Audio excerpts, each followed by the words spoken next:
Hey guys, so that was a tough game to watch, especially in the second half. I would have loved to have been at the game today, but here I am at this point in the season in southern sunny California.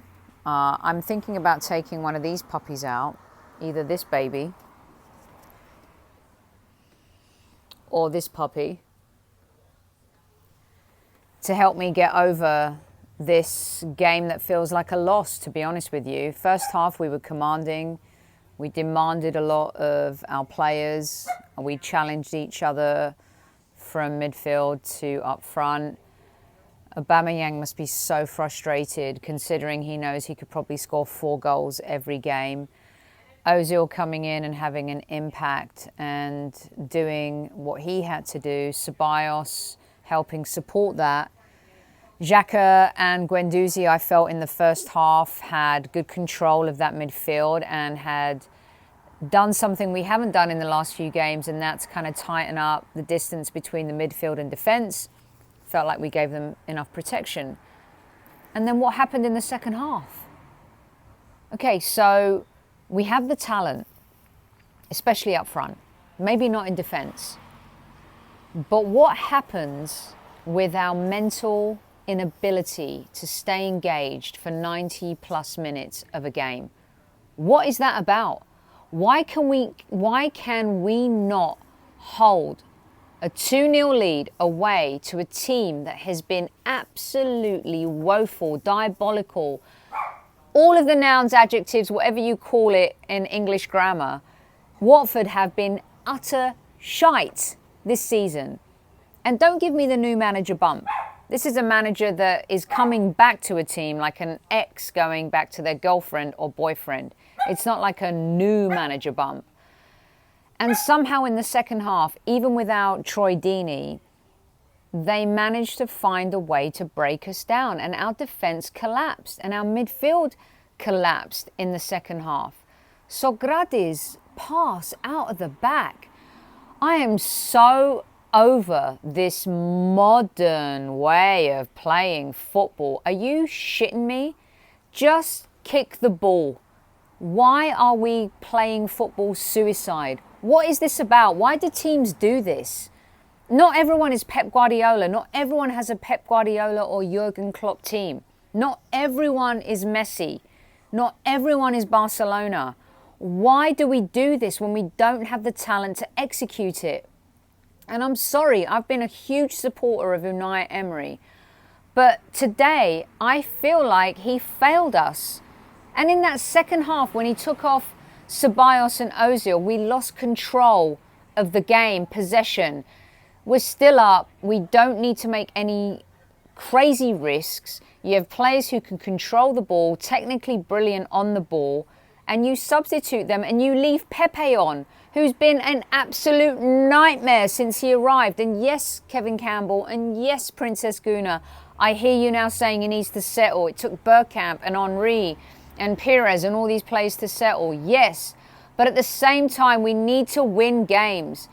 Liverpool won, Chelsea won, Man United won, Tottenham won, Man City lost. We had to win today. These are the fine margins in the Premier League now that we need to be smarter about. If Pepe's not playing well, I give 0 fucks about whether he costs 72 million and if his confidence is going to be broken. Really? Your confidence is going to be broken when I go into work tomorrow and my boss says to me, "Hey, Nicolau, did you do this? Because if you didn't..." No, it's not going to be broken. I just need to get it done. Soft mentality.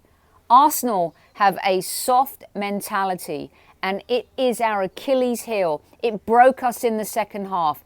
Yes, absolutely. We have technical, fundamental, organizational, tactical issues. But where is our mental strength conditioning? Who's that person that can strive and drive this team to know that when they go 2-0 up, they're bussing it? It just doesn't happen.